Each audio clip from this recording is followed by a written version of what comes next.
من الشیطان الرجیم بسم اللہ الرحمن الرحیم وبه نستعین وهو خیر معین وصلی اللہ علی محمد وآلہ الطیبین الطاہرین۔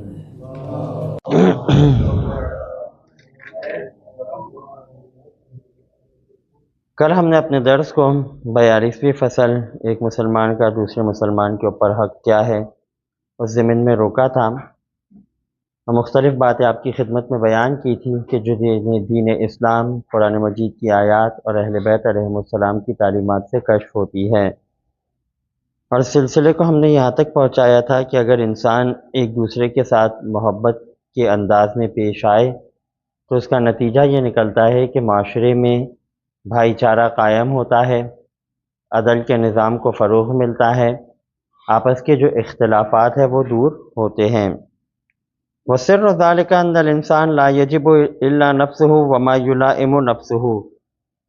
فرماتے کہ جب ایک انسان دین اور شریعت سے دور ہو جاتا ہے تو اس کی اگر بنیادی وجہ کو دیکھا جائے نا تو وہ یہ ہوتی ہے کہ وہ اپنے نفس سے محبت کرتا ہے اور ہر اس انسان کو چاہتا ہے کہ جو طبیعت میں اس کی مطابقت رکھتا ہے، باقی وہ پھر سب سے نفرت کرتا ہے، اور اس کا نتیجہ پھر یہ نکلتا ہے کہ معاشرے میں فساد، لڑائی جھگڑا، کینے، اختلافات وغیرہ دور ہوتے ہیں، اختلافات وغیرہ پیدا ہوتے ہیں۔ جبکہ اگر ہم شریعت مقدسہ کو دیکھیں تو شریعت نے ہر زمانے میں عدل کا پرچار کیا بھی ہے، کروایا بھی ہے، واضح ہے بات۔ اور اس اعتبار سے پیغمبر اسلام اور جناب ختمی مرتبت کے بعد مولا متقیان کی جو زندگی ہے، خصوصیت کے ساتھ خلافت ظاہریہ کا جو زمانہ ہے جناب امیر علیہ السلام کا، وہ بین شاہد ہے کہ امیر المومنین علیہ السلام نے معاشرے میں جس انداز میں عدل کے نظام کو، محبت کو، بھائی چارے کو قائم کیا، نتیجہ یہ نکلا کہ صرف مسلمان ہی نہیں بلکہ امیر المومنین علیہ السلام کے زمانے میں جو عیسائی تھے، جو یہودی تھے، وہ بھی امیر المومنین علیہ السلام سے اور مسلمانوں سے محبت کرتے تھے۔ اور اس کی وجہ کیا تھی؟ امیر المومنین علیہ السلام یہی چاہتے تھے کہ انسان ایک دوسرے کے ساتھ محبت سے پیش آئے تاکہ معاشرے میں عدل کو فروغ ملے۔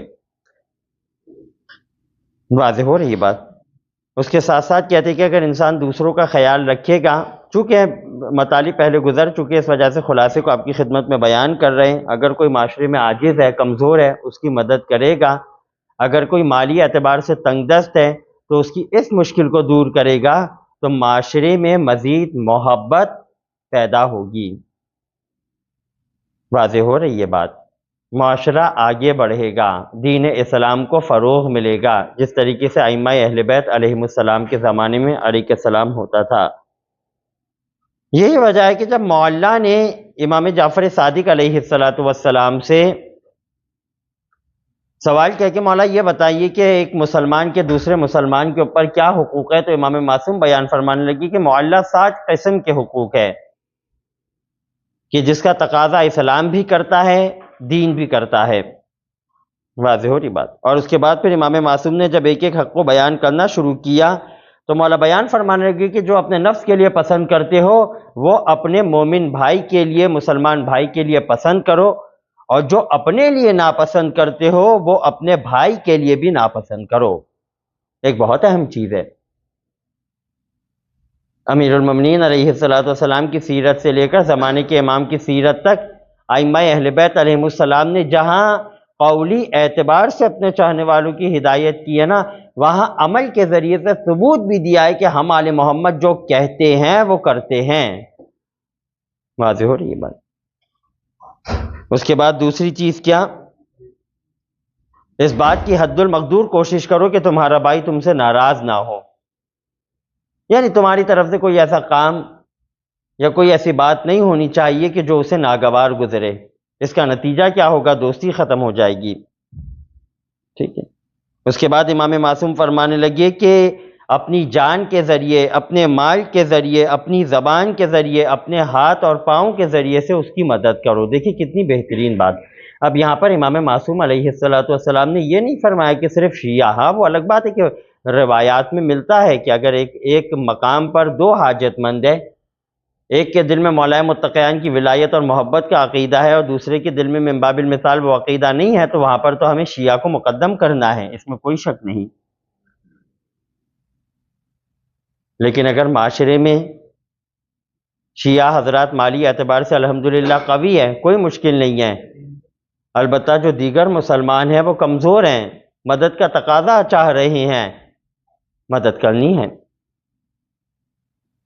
دیکھیں یہ امور ایسے ہوتے ہیں کہ خود غیر مذہب اور مسلک والا ہے نا آپ سے محبت کرے گا، واضح ہو رہی بات۔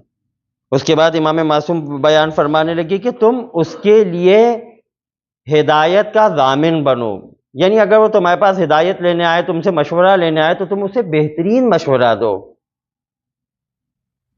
اس کو یہ لگے کہ تم اس کی اصلاح چاہتے ہو، تم اس کی ترقی چاہتے ہو، نہ کہ نعوذ باللہ من ذالک اسے برا مشورہ دے جس کے نتیجے میں وہ معاشرے میں ہلاک ہو جائے۔ پانچویں چیز امام معصوم بیان فرمانے لگی کہ ایسا نہ ہو کہ تم تو شکم سیر ہو لیکن تمہارا مسلمان بھائی بھوکا رہ جائے، تم سیراب ہو لیکن وہ پیاسا ہو، تمہارے پاس تو لباس موجود ہو بدن کو ڈھانپنے کے لیے لیکن اس کے پاس لباس نہ ہو۔ اس کے بعد امام معصوم بیان فرمانے لگی کہ اگر تمہارے پاس خدمت گزار ہے، غلام ہے، کنیز ہے، تو تم کوشش کرو کہ تم اپنے مسلمان بھائی کو بھی یہ سہولت فراہم کرو۔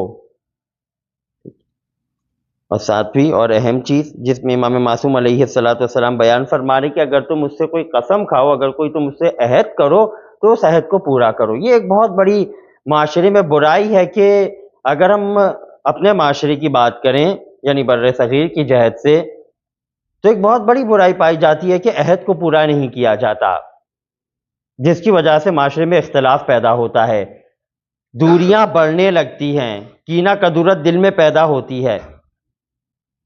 واضح ہو رہی ہے بات؟ جبکہ خاندان عصمت و طہارت نے ہر زمانے میں عہد کی پاسداری کے حوالے سے، وفاداری کے حوالے سے احادیث ارشاد فرمائی ہیں۔ جب وہ تمہیں بلائے تو اس کے بلانے کے مطابق اس کے گھر پر جاؤ، اگر وہ بیمار ہو جائے اس کی عیادت کرو، اگر اس کا انتقال ہو جائے اس کے جنازے میں شرکت کرو، اگر وہ محتاج ہے تو اس کی ضرورت کو مکمل کرنے کے لیے قدم تو بڑھاؤ۔ واضح ہو رہی ہے بات؟ ایسا نہ ہو کہ وہ اپنی حاجت کو تم سے صرف اس وجہ سے ذکر نہیں کرے کہ اسے اس بات کا یقین ہے کہ یہ میری مدد نہیں کرے گا، میری مدد کے لیے اقدام نہیں کرے گا، ایسا نہ ہو۔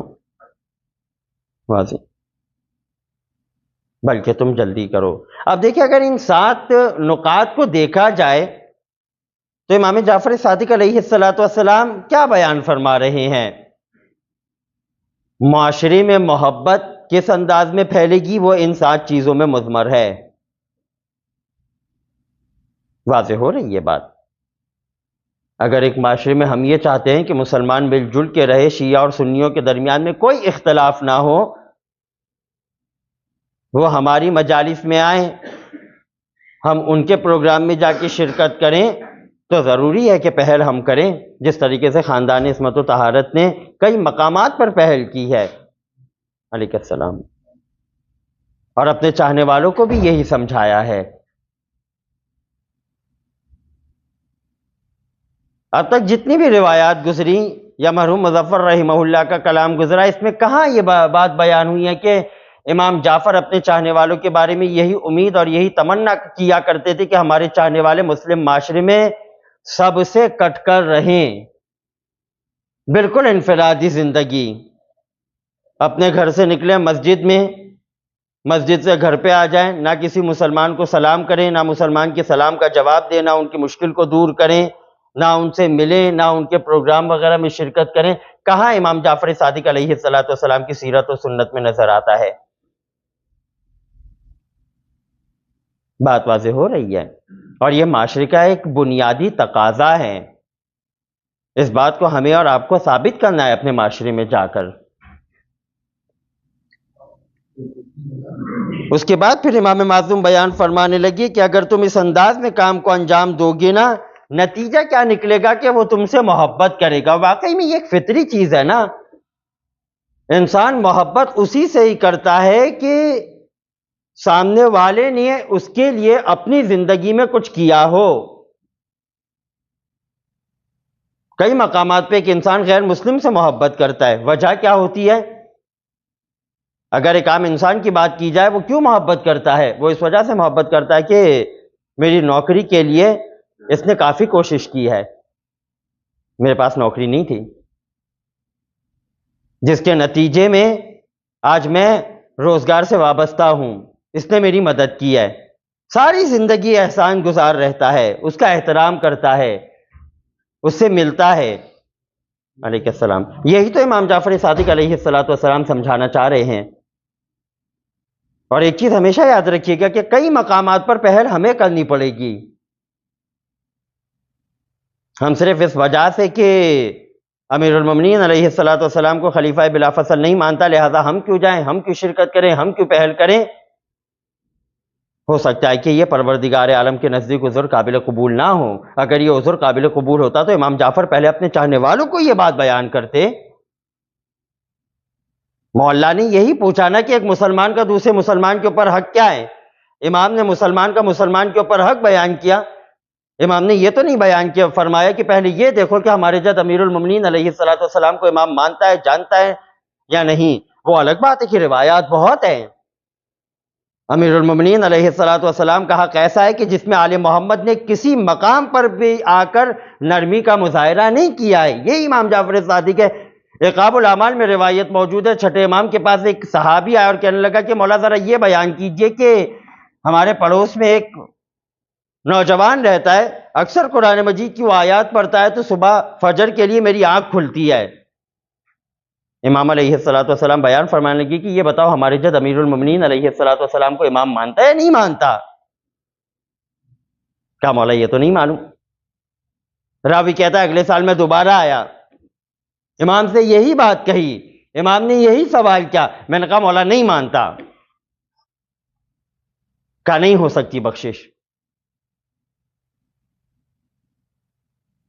میدان محشر میں پروردگار عالم اس کی نیکیوں کو دیکھے گا ہی نہیں کہ قبولیت کے مرحلے پر لے کر جائے، بلکہ اسے تو اندھے منہ جہنم میں ڈالے گا.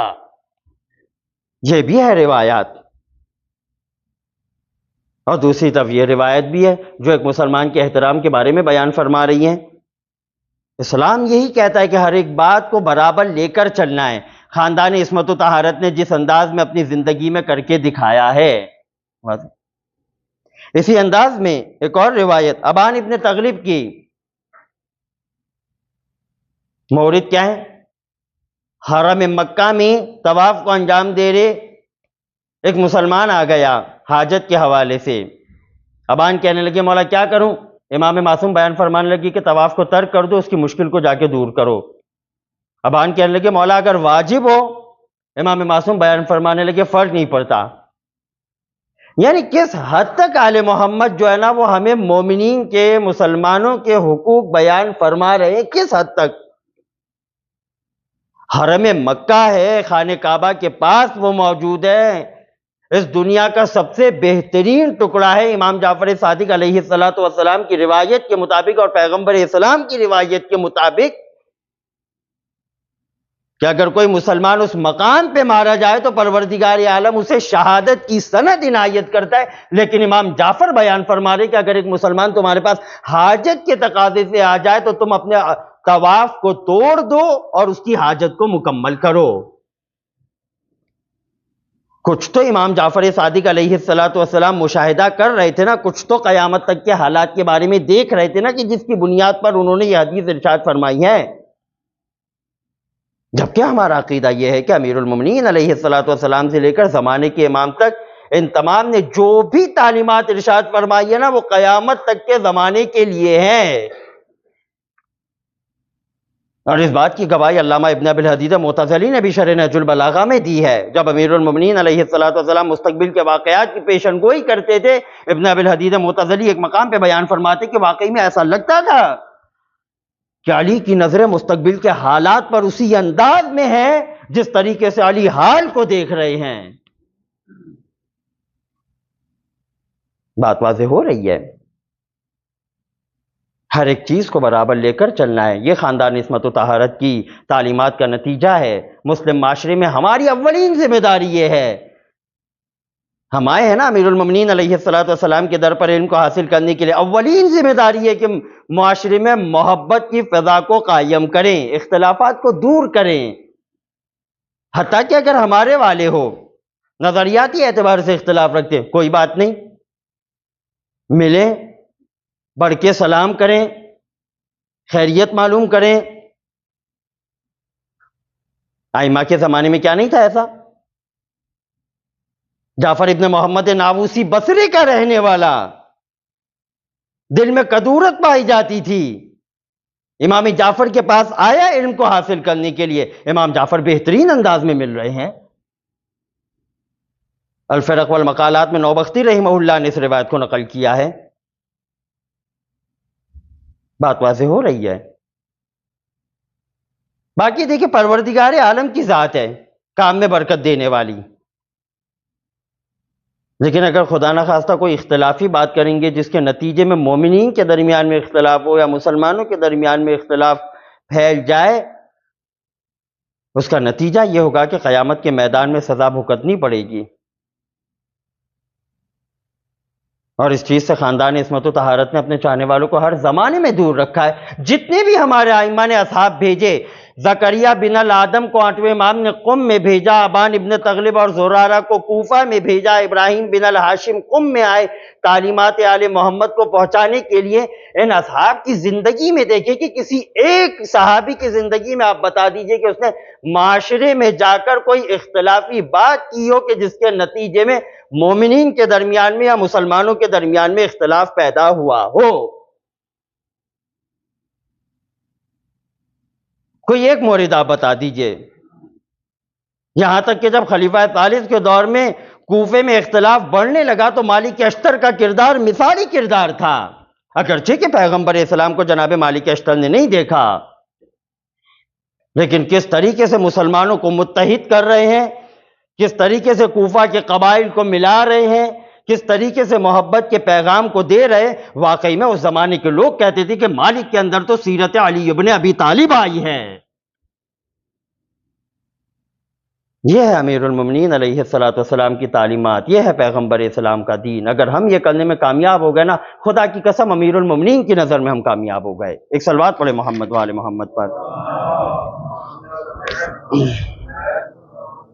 اس کے بعد بیان فرماتے ہیں کہ 43ویں جو فصل ہے وہ عقیدتنا فی البعث والمعاد، قیامت کے بارے میں ہمارا عقیدہ کیا ہے. اس میں بیان فرماتے ہیں کہ ہمارا عقیدہ یہ ہے کہ پروردگار عالم ایک ایسے دن کو منعقد کرے گا کہ جس میں نیک لوگوں کو جزا دی جائے گی اور برے لوگوں کو سزا دی جائے گی. لوگوں سے ان کے اعمال کا حساب کتاب لیا جائے گا جو وہ دنیا میں کیا کرتے تھے، اور اسی اعتبار سے پھر ان کی جزا اور سزا معین ہوگی، جنت اور جہنم وغیرہ. واضح ہو رہی ہے بات. وہ تمام روایتیں آپ کے ذہن میں الحمدللہ کہ عقیدے میں کن کن امور کا ہونا ضروری ہے، اعمال میں وہ کون کون سے ہے کہ جس کی بنیاد پہ پروردگار عالم ایک عمل کو قبولیت کی منزل پر پہنچاتا ہے. اس کے بعد بیان فرماتے ہیں کہ پروردگار عالم نے قرآن مجید میں بھی بارہا قیامت کے دن کے بارے میں گفتگو فرمائی ہے، اور پیغمبر اور آل پیغمبر نے بھی اپنی زندگی میں اپنے چاہنے والوں کی اور عام مسلمانوں کی اس اعتبار سے رہنمائی فرمائی ہے کہ قیامت کے اعتبار سے اگر تیاری کرنی ہے تو دنیا ہی وسیلہ ہے. دنیا کے علاوہ کوئی اور ایسا مکان پروردگار عالم نے نہیں رکھا کہ جہاں پر قیامت کی تیاری ہو سکے. واضح ہو رہی ہے بات. اس کے بعد مرحوم مظفر رحمہ اللہ فرماتے کہ اگر کوئی انسان قیامت کے بارے میں شک کرے تو اس کا مطلب یہ کہ اس کا ایمان نامکمل ہے. یعنی کیا مطلب؟ وہ رب کی ربوبیت میں اور محمد مصطفیٰ کی رسالت میں شک کر رہا ہے. مطلب یہ ہے ایمان نامکمل ہونے کا مطلب یہی ہے نا. اگر وہ شک کرے کہ نہیں معلوم قیامت آئے گی یا نہیں آئے گی تو اس کا مطلب ایمان نامکمل ہے. پھر اس کے بعد 44ویں فصل میں کہتے ہیں کہ عقیدتنا فی المعاد الجسمانی، معاد جسمانی کے بارے میں ہمارا عقیدہ کیا ہے. کیونکہ یہاں پر مختلف نظریات ہیں. بعض لوگ یہ کہتے ہیں کہ پروردگار عالم صرف روح کو اٹھائے گا، جسم اپنی جگہ پر رہے گا. جبکہ اگر ہم قرآن مجید کی آیات کو دیکھیں تو قرآن مجید کی آیات صراحت کے ساتھ اس بات کو بیان فرماتی ہیں کہ قیامت کے میدان میں روح کے ساتھ ساتھ جسم کو بھی اٹھایا جائے گا. سوال و جواب انسان کے جسم سے ہوگا. واضح ہو رہی ہے بات؟ جس طریقے سے ایحسب الانسان ان نجمع عظاما بلا قادرین علی ان نسوی بنانا، کیا انسان نے یہ خیال کر لیا ہے کہ ہم ہرگز ہڈیوں کو جمع نہیں کریں گے؟ جبکہ ایسا نہیں ہے، ہم اس کے اوپر قدرت رکھتے ہیں. پروردگار عالم نے اس بات کو بیان فرمایا ہے. یا اسی طریقے سے وَإِن تَعْجَبْ فَعَجَبٌ قَوْلُهُمْ أَإِذَا كُنَّا تُرَابًا أَإِنَّا لَفِي خَلْقٍ جَدِيدٍ، اور اگر تعجب کرو تو قابل تعجب ہے ان کا یہ کہنا کہ ہم خاک بن جائیں گے تو کیا ہمیں دوبارہ اٹھایا جائے گا. یہ کہنا تعجب ہے، پروردگار عالم بیان فرما رہا ہے. جبکہ وہ اپنی پہلی خلقت کی طرف غور و فکر نہیں کر رہے کہ جب وہ معدوم تھے، عدم میں تھے، عدم سے جو وجود میں لا سکتا ہے تو وہ ہڈیوں کو جمع کر کے انسان بھی بنا سکتا ہے. وہ قادر مطلق ہے. افعیین بالخلق الاول بل ہم فی لبس من خلق الجدید، تو کیا تم پہلی مرتبہ کی خلقت کے بارے میں غور و فکر نہیں کرتے ہو کہ جس نے پہلی دفعہ پیدا کیا وہ بعد میں بھی پیدا کر سکتا ہے. اس کے بعد بیان فرماتے کہ مادہ جسمانی ہوگی، انسان پروردگار عالم کو پیدا کرے گا، اٹھائے گا قیامت کے میدان میں، جبکہ وہ بوسیدہ ہڈیوں کی مانند بن چکا ہوگا، لیکن اس کے باوجود بھی پروردگار عالم اسے زندہ کرے گا.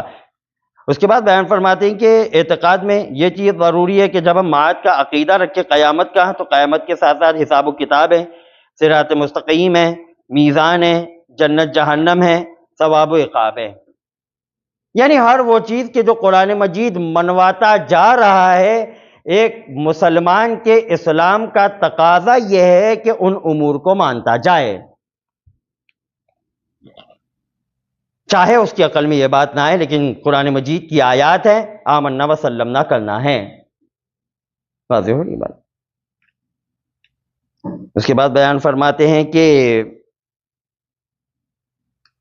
اجمالی طور پر عقیدے کا ہونا بھی کافی ہے کہ قیامت میں کے میدان میں پروردگار عالم انسانوں کو اٹھائے گا، ان سے ان کے اعمال کے بارے میں، عقیدے کے بارے میں سوال جواب ہوگا. واضح ہو رہی ہے بات؟ زیادہ تفصیل میں جانے کی ضرورت نہیں ہے. اور اس کے بعد پھر ایک سوال یہ پیدا ہوتا ہے کہ کیا پروردگار عالم، جس طریقے سے ابھی مرحوم مظفر اس بات کو بیان کر رہے ہیں کہ جسم کو، بدن کو اٹھائے گا، یا جسم جیسی کوئی صورتیں ہوں گی انہیں اٹھائے گا، یا ارواح کو اٹھائے گا؟ اس میں بیان فرماتے کہ نہیں، اسی جسم کو اٹھائے گا کہ جس جسم نے دنیا میں نیکیاں کی ہوگی یا نعوذ باللہ من ذالک برائیوں کو انجام دیا ہوگا. نہ اس جیسے کو، نہ فقط روح کو، کیونکہ پروردگار عالم کی عدالت کے ساتھ یہ بات مناسبت نہیں رکھتی کہ گناہ نعوذ باللہ من ذالک کوئی اور کرے، سزا کسی اور کو دے. تو فرماتے کہ پروردگار عالم کا یہاں پر حکم ہے، اور یہ سب دفعی انداز میں ہوگا، نہ کہ تدریجی. تدریجی کا مطلب کیا ہے؟ ایسا نہیں کہ ایک عرصے میں، ایک زمانے میں قوم جناب آدم اور حضرت نوح علیہ السلام کی قوم کو اٹھایا، اس کے کچھ عرصے کے بعد حضرت ابراہیم سے لے کر حضرت موسیٰ علیہ السلام تک کے زمانے کے لوگوں کو اٹھایا. ایسا نہیں ہے، ایک دفعہ میں ہی سب کو اٹھائے گا، سب کا امتحان لے گا. ٹھیک ہے جی. اس کے بعد بیان فرماتے ہیں کہ میزان کے اعتبار سے کیا ہے، کیا کوئی مانوی شے ہے؟ فرماتے ہیں کہ اگر روایات کو دیکھا جائے تو باقاعدہ میزان کے اعتبار سے مختلف روایت ہے. جس طریقے سے بعض روایت میں کہ ائمہ اہل بیت علیہ السلام فرماتے کہ ہم اپنے چاہنے والوں کا امتحان لیں گے. واضح ہو رہی ہے بات؟ بعض روایت میں نے کہ باقاعدہ 2 پلڑے ہوں گے، اس میں اعمال کو رکھا جائے گا، لیکن بہرحال مختلف روایتیں ہیں. ٹھیک ہے. صراط مستقیم کے بارے میں بھی یہی ہے کہ جس طریقے سے روایت میں وارد ہوا ہے کہ بال سے زیادہ باریک، آگ کی حرارت سے زیادہ گرم، تلوار سے زیادہ تیز اور دھار والا، کیا اسی طریقے کا راستہ ہوگا؟ فرماتے مختلف یہاں پر بھی روایت ہے. بعض اس راستے کو مانوی انداز میں بیان کرتی ہے کہ انسان کا عقیدہ اور عمل صحیح ہوگا تو اس کی بنیاد پر وہ آرام سے گزر جائے گا، اور بعض اس اعتبار سے بیان کرتی ہے کہ نہیں، واقعی میں راستہ اسی انداز سے ہی ہوگا. ٹھیک ہے. کہتے ہیں کہ قرآن مجید نے جتنی تفصیل معاد کے بارے میں، قیامت کے بارے میں دی ہے نا، اس تفصیل پر اگر انسان یقین اور اطمینان کو قائم کرے نا، کافی ہے اس کے لیے۔ واضح ہو رہی ہے بات؟ جتنا قرآن مجید نے آیات کے انداز میں نازل فرمایا ہے، اس سے زیادہ تفصیلات کی ضرورت نہیں ہے۔ اس کے بعد بیان فرماتی کہ وہ افراد کے جو شکوک میں مبتلا ہوتے ہیں اور مبتلا کرتے ہیں دوسرے انسانوں کو کہ کس طریقے سے ممکن ہے کہ پروردگار عالم قیامت کے میدان میں تمام انسانوں کو اٹھائے گا، تو مرحوم مظفر رحمہ اللہ کہتے ہیں کہ ان کے شک کی پرواہ نہیں کرنی چاہیے۔ ہاں، اگر وہ سیکھنے کے مرحلے پر ہیں تو ان کو جواب دینا ضروری ہے، لیکن اگر وہ سیکھنے کے مرحلے پہ نہیں ہے، جس طریقے سے پیغمبر اسلام کے پاس مکی زندگی میں کتنے کفار آتے تھے، جہاں جواب کا مرحلہ ہوتا تھا پیغمبر اسلام انہیں جواب عنایت کرتے تھے، لیکن جہاں پر جواب کا مرحلہ نہیں ہوتا تھا پیغمبر اسلام انہیں جواب نہیں دیتے تھے۔ واضح ہو رہی ہے بات؟ اس کے بعد بیان فرماتے ہیں کہ اگر انسان اس اعتبار سے اس بات کا قائل ہو جائے کہ محال ہے یہ بات کہ اللہ تعالیٰ انسانوں کو دوبارہ اٹھائے گا، ان سے دنیا میں کیے گئے اعمال اور کاموں کا حساب کتاب لیا جائے گا، تو اس کا جواب مرحوم مظفر رحمہ اللہ یہ دیتے ہیں کہ گویا نہ تو اس نے خدا کی قدرت کو صحیح معنی میں سمجھا ہے اور نہ تو اس نے پیغمبر اسلام کی شریعت کو درک کیا ہے، بلکہ پیغمبر اسلام کے ساتھ ساتھ اگر پیغمبر سے پہلے جتنے انبیاء ہیں سب نے اپنی قوم والوں کو قیامت کے دن سے ڈرایا ہے۔ آپ جناب آدم علیہ السلام سے لے کر حضرت عیسیٰ علیہ السلام کی تاریخ کو پڑھیں، آپ کو جہاں بنیادی چیزیں بہت سی نظر آئے گی، ان میں سے قیامت کا عقیدہ بھی ہے۔ ہر زمانے میں نبی نے ڈرایا ہے، اعمال صالحہ کی طرف ابھارا ہے، برائیوں سے بچنے کی تلقین کی ہے۔ واضح ہو رہی ہے بات؟ اس کے بعد کہتے ہیں کہ اگر کوئی پھر بھی شکوک کا شکار ہے تو پھر ایسی صورت میں تو کوئی سند وغیرہ نہیں ہے یا کوئی ایسا علاج نہیں ہے کہ جس کی بنیاد پر ہم اس انسان کو صحیح کر سکیں اور اسے اس تعجب سے نکال سکیں۔ بس اس کا صرف اتنا جواب دیں گے کہ وہ پروردگار عالم کہ جس نے تمہیں اس وقت پیدا کیا جب تم کچھ بھی نہیں تھے، تو کیا وہ تمہاری بوسیدہ ہڈیوں کو دوبارہ زندہ کرنے پر قدرت نہیں رکھتا؟ کیا وہ اس بات کے اوپر قادر نہیں ہے کہ تمہیں ایک مرتبہ پھر اٹھائے؟ یہی ہم جواب دے سکتے ہیں۔ واضح ہو رہی بات؟ اولم یر الانسان ان خلقناه من نطفة فاذا هو خصيم مبين وضرب لنا مثلا ونسي خلقه، کیا انسان اپنی خلقت کو بھول گیا کہ کس طریقے سے ہم نے اسے نطفے سے پیدا کیا اور وہ پھر ہمارا ہی دشمن بن گیا اور ہمارے لیے مثالیں تلاش کرنے لگا؟ یعنی پروردگار عالم کی بارگاہ میں آ کے انسان کبھی کبھار سے اتنا اپنے آپ کو گرا دیتا ہے یا اتنا شیطان کے وسوسے کے پیچھے چلنے لگتا ہے کہ پروردگار عالم کے سامنے مثالیں بیان کرتا ہے۔ وہ خدا کہ جس نے اسے پیدا کیا ہے، جس نے بشریت کا تاج اسے پہنایا ہے، اس کے سامنے نعوذ باللہ من ذالک تخاصم کرتا ہے، نزاع کی کیفیت میں آ جاتا ہے۔ یحیی الذی انشأ اول مرہ وہو بکل خلق علیم، وہی ہے کہ جس نے پہلی مرتبہ خلق کیا اور آگے کے اعتبار سے بھی جانتا ہے۔ اکثر موقع پر آپ کو یہی بات ملے گی جہاں پہ پیغمبر اسلام کے اوپر قیامت کے سلسلے میں آیات کا نزول ہوا ہے نا، پروردگار عالم نے بنی آدم کو ان کی خلقت اول کی طرف پلٹایا ہے۔ خلقت اول کا جواب دے دو، کس نے پیدا کیا ہے؟ جو پہلی دفعہ پیدا کر سکتا ہے وہ بعد میں بھی کر سکتا ہے۔ واضح ہو رہی بات؟ اس کے بعد بیان فرماتے کہ یہاں پر اگر کوئی یہ کہے کہ کس طریقے سے ممکن ہے، پھر وہی بات مرحوم مظفر رحمہ اللہ کہہ رہے ہیں کہ ان کو ہم یہی جواب دے سکتے ہیں، یعنی اگر کوئی مسلمان اس طریقے کا اعتراض کرے تو ہم یہی جواب دیں گے کہ اس نے اللہ اور رسول کو کما حقہ نہیں مانا، تسلیم نہیں کیا جس طریقے سے تسلیم کرنے کا حق تھا۔ واضح ہو یہ بات؟ اور پھر یہ کہے کہ کس طریقے سے انسان نئی زندگی کی طرف چلے جائے گا، تو یہاں پر گویا کہ جواب نقضی دے رہے ہیں۔ کس طریقے سے؟ مرحوم مظفر رحمہ اللہ کہہ رہے کہ آج کے زمانے میں انسان بجلی کے وجود کو تصور کرتا ہے، بلکہ تصور تو نہیں بلکہ تصدیق بھی کرتا ہے کہ ہے بجلی، دلیل کیا ہے؟ پنکھے چل رہے ہیں، واضح ہو رہی بات. کمرے میں روشنی ہے، رڈار کا سسٹم، اسے بھی انسان مانتا ہے کہ محافظین نے ہمارے وطن کی سرحدوں پر کچھ ایسے آلے لگائے ہوئے ہیں کہ جس کی مدد سے ان کو اس بات کا علم ہو جاتا ہے کہ کوئی طیارہ اگر ہمارے وطن کی طرف بغیر اجازت کے آ رہا ہے تو ہم اسے کیسے نشانہ بنائیں. چھوٹے چھوٹے ذرات سے انسان نے کس طریقے سے خدمت لی.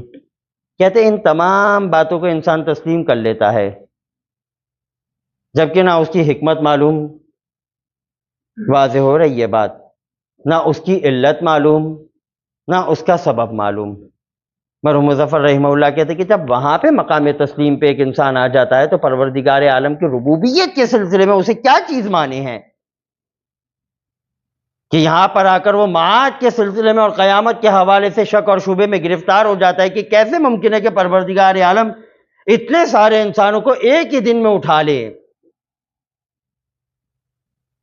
بات واضح ہو رہی ہے. اس کے بعد کہتے ہیں کہ آخر میں ہم اسی بات کو کہیں گے کہ ایمان، اسلام، عقیدہ، عمل، ان تمام کا تقاضا یہ ہے کہ جو قرآن مجید کی تعلیمات اور پیغمبر اسلام کی شریعت کا نتیجہ نکلتا ہے کہ قیامت کے دن کو ماننا ہے، تسلیم کرنا ہے، اس کے مطابق عمل کرنا ہے، تاکہ قیامت کے میدان میں پروردگار عالم نیک لوگوں کو جنت میں داخل کر سکے اور برے لوگوں کو جہنم میں ڈال سکے. بر محمد وآل محمد صلوات. اللہم وآل محمد.